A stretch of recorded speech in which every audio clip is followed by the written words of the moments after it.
Hey guys, AngryJoe here, and as you can see, we got a bit of a new setup. I am joined by OtherJoe and Alex, and on the other side of the table, because I've been told now that I have a tendency to interrupt these guys when they're talking. Rubbish! Rubbish? Never happened. Never happened. Well, okay, it does happen. I will admit it. But it was on purpose in order to kind of keep the movie review going, keep it short, and also I have no eye contact with these guys. We're all staring forward. It's very kind of awkward feeling. And so we wanted to try a new setup where we're across from each other, right? Sure. Doesn't this feel more comfortable? It does. It's more And I've laid got a back. table now. Yeah, you got you can Feels drink. Look at comfortable. this. Now I don't have to be like doing this. Hey, guys. What do I do Cheers. with my hands? Cheers. To Cheers good to new times setup. at the AngryJoe movie reviews. And that segues into bad times at the Royale, which is the film we just got back from. Still fresh in our minds. This is one of those kinds of films that I think, you process a little bit. It's artistic, very measured and intentional with its visuals, its storytelling. It's basic, and maybe the trailer has given away a little too much. What do you think? The trailer about was that? terrible. Yes. And I think I had a lot of problems with the trailer because I think this movie was marketed incorrectly. Like, Dell thought this was a horror movie. And it wasn't a horror movie at all. And I don't know where he got that idea, but he saw something that this was a horror movie. The first time I saw a trailer for this, it's like, I don't want to see this. Yeah. This is going to be all over the place. It doesn't look like it's going to be a cohesive story. And it was just wrong. I really like this movie. Yeah. And for me, in the trailer, you could see some of the spoilers. It's like, well, why ruin it? I want to see the movie and be surprised. But so we thought that maybe there would be more twists in the story. Unfortunately, I'm not going to spoil anything. There are some turns and some twists and turns, actually. So maybe they were holding. They thought we can show some of this because the movie contains, a few more. So this is a collection of people. They should have renamed this film, Coincidence, the movie. Yeah. El Coincidenzo or something like that. You know what I'm saying? Because you have this really interesting group of people come together, and shit starts going down. The film in the first act is quite slow, in fact. And I felt it was meandering a bit, maybe a little self-indulgent with itself. What do you liked think? it. I really liked it. You did like the pacing on this So one. I like the pacing for the first 2/3, and I know you and I disagree a little bit on this, but I think that they did a really good job setting this up. And this film is long; it's 2 hours and 20 minutes, a little bit longer than that. And I wasn't bored at all, even in the beginning when they're setting things up, because they didn't have scenes for the sake of having scenes. We didn't learn a bunch about the characters that we didn't need to know. Right? Like we got just enough insight into them that was appropriate for the story, so I wasn't bored with it. Because there's so many movies we see that the intros are slow because we're learning stupid things that don't matter. And that wasn't the case here. You feel the same, Joe? oh yeah, I felt like everything was intentional, and I really liked this way it was filmed in the beginning because it reminded me of Crash, and I love that film. Yeah. This is a great setup in the beginning for me. Yeah, and I will say fantastic performances. That's perhaps why none of these guys were bored, and I wasn't bored, though the film is longer and it takes its time setting it up its characters, because you've got John Hamm, you've got Jeff Bridges. It's actually some of those heavy names right there are good performances. Chris Hemsworth, who he's doing his look. It's a little wiggle dance, yeah. If I had a body like that, memorize you? Yeah, it did. Like, whoa. Look, I am. I couldn't take my eyes off because I want that. You know what I mean? You want Chris? No, I want the muscles, Joe. If I had that, I'd be doing that all day long. I would never come over. Yeah, work remote. I'd be like, Joe. Yeah, no, working from home. I knew it. What's the next angry review? All right. Anyway, so great performances from these actors, and I gotta say, I don't know the actress's name, but the singer in this film, Darlene is the character's name. Yes. Voice is beautiful. Yeah, I really liked her. I kind of want to see a little bit more on her, which is kind of hard because you have all these characters. There's I think 6 stories, and it's so hard to kind of cut it down to a movie, but I want to see more aspects of her and the maintenance guy. Yeah, you really enjoy everybody's stories because I think it's told effectively. It's kind of artsy fartsy a little bit. It's like room 1, room 5, room 7, and you get the backstory of the occupant of that room, how they're connected to the El Royale, how they end up in the same place, and often the past, quite a bit of the past. Yeah, flashbacks. It wasn't so. Some of the time, like we've seen some movies where they do heavy flashbacks, and it's non-relevant garbage. And there was nothing here. It was all flashbacks that had directly to do with what was happening during the 12 hours or 24 hours that happens of this film. Yeah. So this is one of those, I guess you'd say, thrillers, very intriguing film, almost whodunit kind of thing where the audience is exploring the film and learning new information about the characters and how these plot lines will then come together in the climax of the film. How did you guys think that the different individual storylines came together? I liked all but one of them I loved. And then the other one I liked. And it wasn't that... Well, whose storyline did you love and which one did you like? I liked all of them other than the two girls. Emily and Rose. So Okay. the whole Chris Hemsworth line, like storyline, it wasn't my favorite. It's one that was kind of convenient and it allowed for everything kind of come together. And it didn't grab me like the other ones did. The film has some shocking moments. It's not action-filled, but when something happens, it's an instant thing. Joe, were you shocked at any time during the film? Oh, yes. I was startled in one. I don't want to ruin it, but yes. Right. Yeah. You can't talk about it, so I guess we'll talk a little bit in spoilers.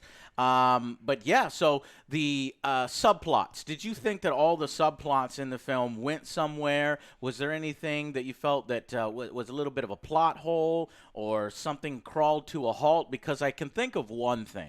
There are some things that if I remember, we'll talk about in spoilers a little bit. That kind of seemed a little out of character, but only just a smidge, and that's only because we're digging for it. There was nothing that was like, no, that doesn't make any sense. Like most things in this film, I thought made sense. Did you like the casino, Joe? Or not casino? Well, I guess it was a casino half at one and point. half, right? What did you like the hotel?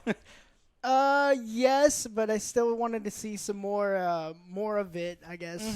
It was, I don't know how to say it. I thought that they would do a little more with the whole California state line versus Nevada. There's a line, or something, right? But But it's really just kind of this like a background drop. That's it. right, exactly, or a prop, little one-trick pony kind of thing. And the real story isn't the hotel; it's the characters within the hotel. It has a dark secret.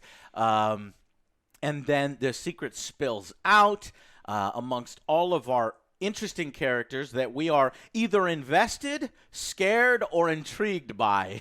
And then we see how these characters deal with it. So I think it's pretty fascinating. And how would you recommend this film to your buddies, Joe? I would. You I would? definitely would.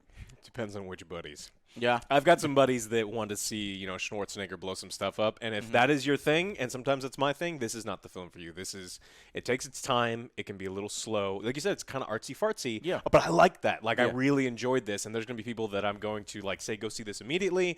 And other people, it's like, go see Venom again. Right.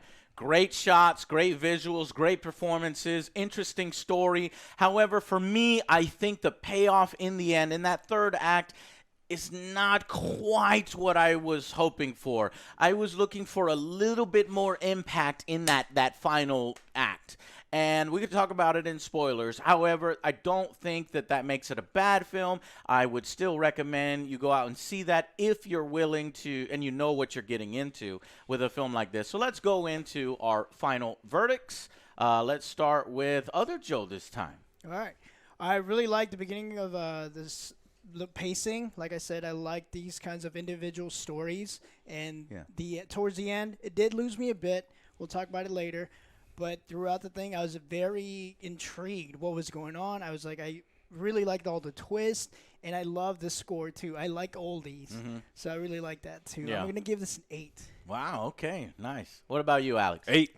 I think it was great. The only thing that I wanted to give this, a 9, not a 10, like not quite a 10, but I wanted to give this a 9. No way that this is a 10. I've seen movies like this before where you put all these characters together, all these interesting. There you go, Joe. That would probably qualify. Yeah, I definitely agree. Like in the first half of the film, I was like, wow, this could build into something that's truly incredible. It's something I want to come back and watch over and over and over.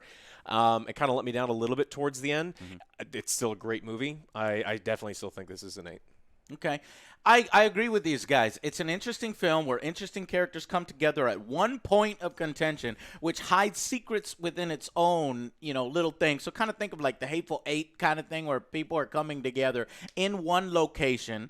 Yet there are flashbacks to other parts of the, country and filling in some of these people's storylines. However, I think the payoff could have been a little bit better, but I'm still thankful that I watched it, due mostly to the actors. I think maybe the singer girl maybe sang one too many songs. Like there was one song where she's drenched in water or just went through something. She's sitting in her hotel, and I was like, oh, please, no, I don't want to go through another song. As much as I loved her voice, as much as I liked that particular song, it felt a little forced to me for let's continue to show off her best asset, which, I mean, it's a damn good asset to show off because I will say her voice is heavenly.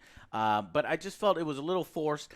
But then you realize what she's doing. She's using that voice of hers to distract somebody. And that's why, ultimately, it didn't really bother me. So I'm going to give it an 8 out of 10 as well. And I think that's going to be our final verdict for, my final verdict for Bad Times at El Royale.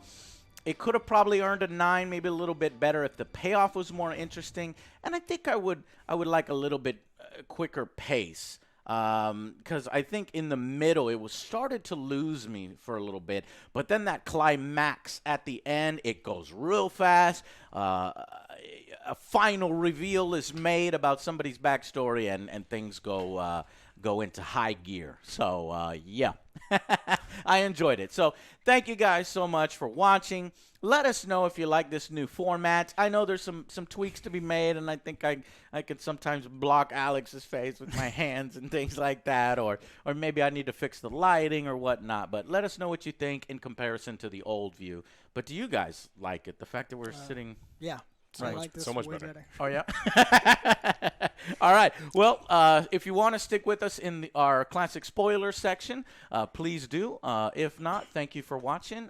Please subscribe to the show to help us continue to improve our show and do things like this for you guys. Subscribe, like the video, and, yeah, check out some of our merch. And, yeah, appreciate you coming by. Ding the dong, right? Ding our dongs. Yeah. Alex wants you to ding his dong. No. Yes, please don't say that on the internet. Look at him. And it is sent. It's sent. All right, guys. See you on the next Angry Joe show. Stick around for spoilers.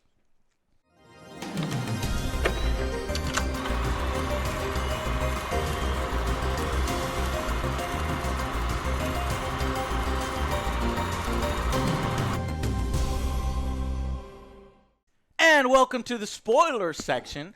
No changes here. We just talk a little bit about what's going on. So let's tackle the characters one at a time. Well, first, what's the secret of the El Royale, Joe? The secret is there was some very important person in that room doing something he wasn't supposed to. But he's also dead, and the memory of him might be tainted. So they had this film of his sex tape. Well, what do you mean a sex tape? How was the sex tape gotten? How did they even... Well, the secret room you see in the trailer. That's what I wanted to hear. It's a spy hotel. Oh, that's right. They show that off in the trailer. The little windows and stuff. And okay, so that's so what it's like sucks. a little pervy hotel that everybody sees all the time. But it's purposeful, so it's a spy hotel. Like the U.S. government has bugs in all the rooms, but there are also some other... Probably the Russians, Soviets, have bugs in all the rooms. And we find that actually pretty... Look at that, Alex picking up on... I completely forgot about that. Your brain is huge. Because there were two different types of trackers. So this is in it's in Reno, Tahoe border of California, and so there's gambling there. It used to be big place for celebrities and politicians, high rollers, important ass people. Politicians in particular, and so Hoover has the place bugged, and bad stuff has happened there. Who do you think they're talking about? Because they never named the person. It's definitely one of the Kennedys. You think it's John F. Kennedy? Probably. Well, it could be. It could be his brother. Yeah, Bobby. Yeah. It had to be one of Not the Kennedys. Ted. Why? Because it's like this, and they kind of throw some shade at him. Somebody just talking who doesn't really believe in it, but ultimately just wants to have sex with whoever he wants to have sex with. I think at that point she was just saying like she's heard it all before. She does not want to know who's in the film. Or actually, she wasn't really talking about that film. She was talking about she was. the cult leader. Yeah, she was. Yeah. Okay, that's the only time they kind of throw shade at that little side storyline. But no, it was actually this cult leader. So what did you think of Chris Hemsworth? His wacky sort of cult leader comes in here. One of the girls who these two girls are runaways. The younger one seems to have maybe killed her father or killed somebody. And this sort of religious cult leader finds her on a beach, charms her, and takes her under her wing, and her sister runs away with her, and that's why they're at the hotel. They're runaways from this cult, and she's also done. Well, some she bad kidnaps her from she's had enough Kool-Aid that she's a cult member, 100%. and she's actually killed a bunch of people. And so the younger sister's the one that drank all the Kool-Aid, and then the older sister sneaks into the cult, kidnaps her, pulls her out, and is going to try to get her away from all of that. But it doesn't quite work out. Yeah, she's completely indoctrinated to the point where she actually really doesn't even care about her sister. Not at all. In fact, she doesn't care about anything. You can't save her no more. That girl was fucked up in the head. I think the Chris little plot line should have been like a sub thing. Mm-hmm. Like I wanted something more impactful at the end. Yeah. When you say that, you mean that the ending of the film didn't revolve around Chris. Yes. Right. That's exactly. So when I say the payoff, I was looking more for maybe the management of the hotel or something like that. Because this guy is sending these tapes and he gets calls from them in order to do these things. But that wasn't what it was about. It was about these people coming into one place, and the climax is when the religious leader shows up and he's acting crazy. He's got the gun and he's playing roulette with people's lives, killing people left and right. And then they fight, It turns out our priest is not a priest. I mean, that was ruined in the trailer. We knew that from way early on in the film. Mm-hmm. I mean, he's a bank robber, and his brother stashed cash. Nick Offerman, who is my favorite. There you go. I figured, I was like, is that him? Yeah, it's Evan, yeah. And he stashed cash there, and so he's there, but his mind is given on him. He's got dementia. Yeah. He's been in jail for so long. He's an old man. He poses as a father because people kind of look away, and he could kind of hide amongst people, and he can't remember where the money is. But as the plot line goes forward and shit starts going down, he manages to find the right room and splits it with the singer. Mm-hmm. Now, did you guys feel like, does he really need her? Would this guy really? I think so. Is it because he was so charmed by her voice and the kind of person she is as a good person? No, I mean, he was given, his doctor told him he's terminal. Like, he does not have very long. He said that you'll probably make it to your parole date, which is 6 months from now, and he just got out of jail. So he probably didn't have long to live. He probably wanted a little money to, live out his last days, and then, she seems like a good person. Plus, she had the upper hand. She had the gun. She had the gun. I forgot about the gun in his face. She had the guns. She did have the upper hand. That's a good point, yeah. Good point, Joe. Good point. John Hamm was not in the film very much. He's the first one to die. I was sad. I liked him. He's the slimy salesman he sells vacuums, and she's like, hey, well, you look like, he's talking to the singer, you look like you have a lot of friends that might need a vacuum, and she gives him the dirty eye. Hey, man, dude's just trying to sell some vacuums. All right, leave him alone. He ain't trying to be sexist. Really, he's a CIA agent. Yes. And so he's there to perhaps, collect that. That's a little confusing. He was trying to get the film.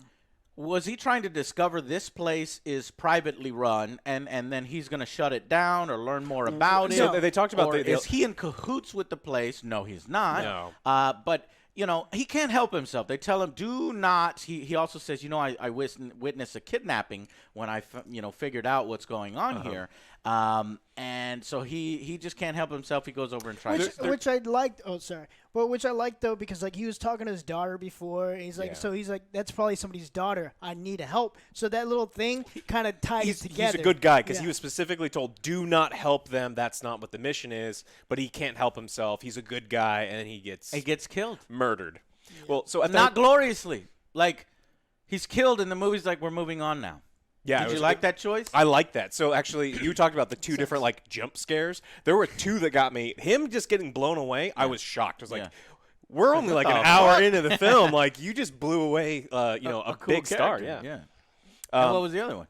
Oh, when he the priest gets hit in the face with the bottle. I did not expect that. Oh, he's gonna drug this girl, and she can't see it, but for whatever reason, and he just turns around and she clocks him in the face. And it was Initially, really I thought that maybe she hit him in the face with a bottle for a different reason. When she hurriedly runs outside and is doing something else, I was like, oh, she got her own agenda. But no, she noticed that he was going to eventually drug her, and she's thinking, oh, this guy's gonna fucking rape me. He's trying to act like a father, a priest, and he's coddling me and thinking that he's gonna catch me off guard. No, fuck, he's gonna boom, right? But it was not that at all. What was it? He was the money was actually buried in her room, like under the floorboards, and so because his dementia, he didn't remember which room it was, so he booked the wrong room. And so because she chose the one next to his, he wanted to drug her, stash her somewhere, and then get the money. Right. So he needed to knock her out and put her out of the way, but now that she has the gun, she's got some clout. Got some leverage. And, okay, so that's pretty much all the characters. We got the sister. Did we cover every... The maintenance man. Joe, tell us about him. Yeah. See, I kind of want to see more of his backstory. Like, how did more of that backstory. Joe, we saw his whole backstory. That's why it's a good Joe movie, wants though. more of everything. Joe wants movies to be 4 hours long. But that's why it's a good movie. I was like, oh, I'm intrigued by these Right. characters. I want to know more, which is a good aspect. But the maintenance man, like I said, I wanted to see how he tied into the Royale, how he came there. I didn't like that we learned about him so late in the film. That might be a cut scene, Joe, where he ends up a broken war veteran who sniped over 120 kills, and he is just a shell of a man, and he started working here. Yeah, because he gets triggered. I hope that's in there. He gets triggered. They're like, hey, help us kill that guy. There's a gun in front of you. Kill the guy. He's like, no, I've already killed too many. He's like, how many? He's like 100 and something. That's when his flashback happens. Holy shit. 10 minutes before the movie ends, we learn that this learned character, so much in that third act. But that character who you don't think is important at all, he's just kind of there, but he turns out to be almost the most important character in the whole film because he determines how the movie ends. He is, yes. And we learned everything about him at the end. I didn't like that they needed something to close out the film, and they're like, oh, and by the way, this guy actually is the coolest action hero of all time. He's an action hero. It's like, all right, great. Because he does end up going on a shooting spree. He turns it on. I noticed in his mannerisms, I was like, all right. But you know what? I was intrigued enough that I was into it. Boom, boom, boom, kills the cult leader. Chris Hemsworth is all, charismatic. Boom, he's gone. All of his little fucking lackeys with guns and shit, like militaristic, just takes everybody out. Which also explains his drug problem that he had. Yeah. And I knew what would exactly. So this is such good character development. Yep. There are character arcs, and so many movies get character arcs wrong, where the character never develops. I mean, we've watched many of them, but every single character in here develops in some way. Well, because we see them. Well, what's kind of interesting is we see all of these characters, and then we see the flashbacks, and we see them develop from the flashback into where we're at in the present. And so it's the characters didn't develop in the movie because the movie takes place in 12 hours. But what's nice is you see what Jeff Bridges, the priest, looks like when he's young and doesn't have dementia, what he's like in prison in another flashback. Yeah. And we see him what he's like in this movie. So, yeah, they develop quite well. Okay. And so the climax of the film and why, so going back to that and felt a little disappointed because you guys felt like maybe the religious leader shouldn't have been the climax of the movie. What did you want the climax of the movie to be? I don't know what I wanted. I mean, I like the idea of finding more about management because there's two levels of surveillance in the hotel. Like the CIA think it's just a normal hotel. And so they bugged all the rooms. They didn't know that there's the perv windows and like the recordings. They didn't know about any of that stuff because John Hamm would have known about it. And so it would have been nice to see, when he calls J. Edgar Hoover, that like the CIA show up and there could be something else. Yeah, that sounds cool. But I think another good thing is when they what they did ultimately was center the story on the singer and the bank robber. And so do they win at the end? Yes, they get the cash. And they go there she goes their separate ways, but assumingly at the end he shows up. He remembers. How nice. He remembers that she's got a performance the next day at 6 p.m. Though a lot of this stuff happens, I don't know how she still shows up. It's at a later date. He's healed up. He doesn't. Have any yeah, it's got to be at a later date. You're right.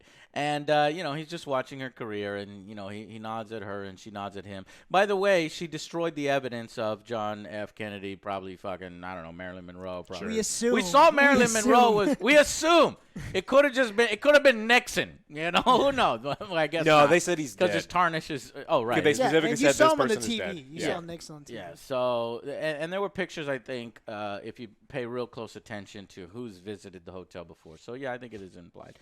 But she destroys that evidence and just takes the money, and they're able to, live their life. The sister character, we forgot to mention her. She ultimately stabs the Miles, the military hero. Yeah. And one final character, the little girl. How does her plot line end? Well, she stabs our military hero, Miles. Poor because Miles. He saved everybody, but he essentially killed her her leader, her man. So boyfriend person stabs him, and he's got this plot line where he needs forgiveness for all the people that he's killed. He's done so much bad stuff. He's been a part of this creepy hotel and filming people. And even though he's not a priest, I feel so bad for that guy. I actually was feeling emotional. I was like, all right, wow, you got me. Because he has to take care of the whole hotel by himself. Yeah. That was crazy. Yeah. And he described some of the things he had to do in the hotel, and he described, in my opinion, one too many things. Like, I didn't need the whole dude who slept with a wolf story. Like raping a wolf. That was really It was weird. It's like, we didn't need to hear this. He was like, it was not sexual. But it wasn't not sexual. I was like, what's going on? But no, he didn't say it like that. He said it way more creepy than that. So So I guess, other than Chris Hemsworth. I mean, that whole plot line kind of took over the whole film, and it wasn't really part of the movie in the first. Like, we got glimpses of it in the first half, but that whole subplot took over the whole last third of the movie. That was the movie. The culmination in him arriving there after she called him on the phone because she can't get enough of him. What did she do? Does anybody know? She was a runaway already. The older sister she didn't kill her family. No, she killed that family. Party or something. She killed that family in Malibu. Okay. Yeah. I got it now. Yeah. Man, that bitch was crazy. Yeah. I'm glad she did. All right, guys. So anything else in spoiler section y'all want to go over? Did we cover everything? Ain't no goddamn police in this film. The cop died. This thing is so isolated out in there in the middle of nowhere that you could pretty much just chillax, relax, threaten people with guns and money laid out on the table. The El Royale burns down. I mean, the shit is on fire, so ain't nobody going to stay there anymore. Damn, I wanted to go stay there. And I would have stayed in the California room. California or Nevada room? Nevada? Yep. I don't gamble all that much. So the bar is on the California side, but the casino's on the Nevada I'll pay that side. extra $1 because he said the California rooms are $1 more, and he's like, "Why? Because it's California." All right, guys. Thank you so much for watching. Again, tell us, do you like this new format? Leave it in the comments down below. I know we might need to work on lighting and stuff like that, but I hope you guys enjoy. We're always trying to improve the show, so please hit that subscribe button. Support us by picking up a shirt or jersey or whatever you want to do. All right? Like the video, and we'll see you on the next Angry Joe Show. Bye, guys.